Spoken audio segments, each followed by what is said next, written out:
Congress party के नेता संदीप दीक्षित ने न्यूज 18 से बातचीत में कांग्रेस आलाकमान पर हमला बोला है। संदीप दीक्षित ने कहा कि एक के बाद एक चुनाव हार रहे हैं, लेकिन सब खामोश हैं, सबको सिर्फ अपनी कुर्सी की चिंता है। लीडरशिप अहंकार से भरी हुई है। संदीप दीक्षित ने साफ किया कि चिंतन शिविर और सीडब्ल्यूसी से कुछ नहीं होता, पार्टी में कोई संवाद नहीं। हमारे साथ कांग्रेस के वरिष्ठ नेता संदीप दीक्षित उनसे बात करते हैं। सर, 5 राज्यों में जिस तरह कांग्रेस की करारी हार हुई, उसके बाद कांग्रेस वर्किंग कमेटी की बैठक बुलाई गई, उसमें तय किया गया कि आने वाले दिनों में एक चिंतन शिविर होगा जो कि संसद सत्र खत्म होने के बाद होगा। इसे कैसे देखते हैं सर? नहीं, देखिए, मुझे इस समय किसी ऐसी बड़ी चर्चा पर कम भरोसा है, क्योंकि जो एक प्रवृत्ति देखी जा रही है कुछ दिनों से, वो ये है कि तमाम चर्चाओं को भावुकताओं से, इमोशनल मैसेजेस से, पहले से बात कर एकदम बिल्कुल एक तरीके से साउंडिंग बोर्ड बना दिया, मतलब साउंडिंग बोर्ड नहीं बना के बल्कि एक इको चेम्बर बना दिया जाता कि वही बातें कही जाएं। और क्योंकि देखिए, राजनीतिक पार्टी के अंदर की कमजोरियों के बारे में जब इंसान बात करता है तो मुद्दों की भी बात करता है और चेहरों की भी बात करता है। पार्टी में केवल मुद्दों पे वोट नहीं पड़ते हैं, चेहरों पे भी पड़ते हैं, विपरीत में भी और पॉजिटिव में भी। ठीक है, क्योंकि कई ऐसे चेहरे जो आज की जो कांग्रेस की स्थिति उसके लिए सीधे सीधे जिम्मेवार हैं, चाहे पंजाब की हार हो, चाहे उत्तराखंड में जो हम नहीं कर पाए उसके लिए हो, चाहे उत्तर प्रदेश हो, चाहे कहीं और हो, वो भी उस चिंतन शिविर में होंगे। इस समय वो बड़ी बड़ी पदों पे काबिज भी हैं।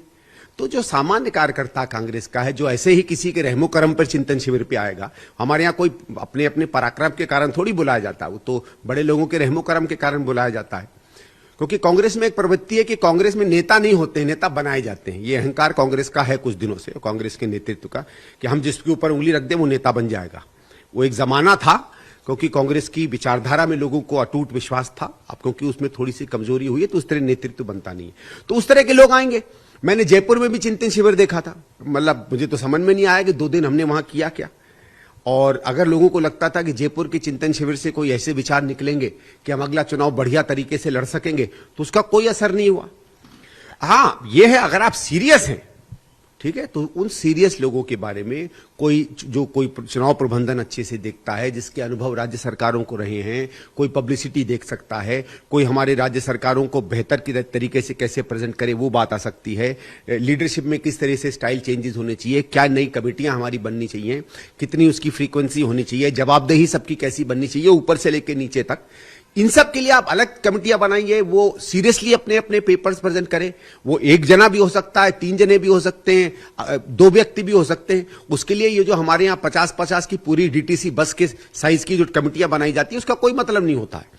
वो तो इसलिए होता है कि भाई न्यूज 18 का भी कोई रख लिया, एनडीटीवी का भी कोई रख लिया, रिपब्लिक का भी कोई रख लिया, टाइम्स नाउ को भी रख लिया। आप बताओ, इन सबको अगर आप रख लोगे तो शाम की खबर कैसे निकलेगी? लेकिन सर, कपिल सिब्बल ने जो एक बड़ा बयान दिया और कहा है कि अब जरूरत होगी कि गांधी परिवार से अलग कोई आए जो कि पार्टी की कमान संभाले। देखो, गांधी परिवार से अलग से कोई आए या कहीं से कोई आए, ये तो अभी समय बताएगा। क्योंकि अभी तो हमारे यहाँ दिक्कत क्या है कि हम डिसफंक्शनल पार्टी हो गए। ठीक है, हमारे यहाँ ना कोई चर्चा ढंग की होती है, ना कोई संवाद ढंग का होता है, ना 1 to 1 होता है। और एक और चीज मैंने देखी है, मैं जैसे पिछले 2-1 साल से, क्योंकि मैं पार्टी की कोई मुख्य धारा में तो हूं नहीं, एक तरीके से कार्यकर्ता ही रहा हूं मैं, उसी हैसियत से मैं आता जाता हूं। वो तो आपका बड़प्पन है कि आप लोग आ जाते हो मेरा इंटरव्यू लेने। लेकिन मैंने जब भी बड़े नेताओं से बात किया है, एक ऐसा नेता नहीं मिला है जो मुझे जो कहता है वही पब्लिक में कहता है, एक भी। और इसमें क्योंकि मेरे दादाजी और मेरी माताजी कांग्रेस में बड़े पदों पे रहीं, इसलिए बहुत कम बड़े नेता हैं जिनको मैं व्यक्तिगत रूप से नहीं जानता हूं। मुझे तो आश्चर्य होता है कि भैया, आपको कांग्रेस ने इतना दिया है, मुझे आप कुछ कहते हो, कभी कभी आंसू टपकते हुए कुछ कहते हो और पब्लिक में कुछ और ही बोल देते हो।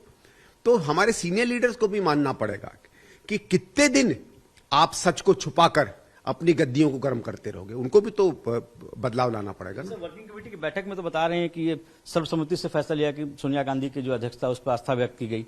नहीं, तो वो तो ठीक है, अभी कौन सा वो चेंज हो जाएगा। ऐसा थोड़ी है कि साहब कोई एक इवेंट हो और आप इमीडिएटली कुछ इतना बड़ा चेंज कर दें।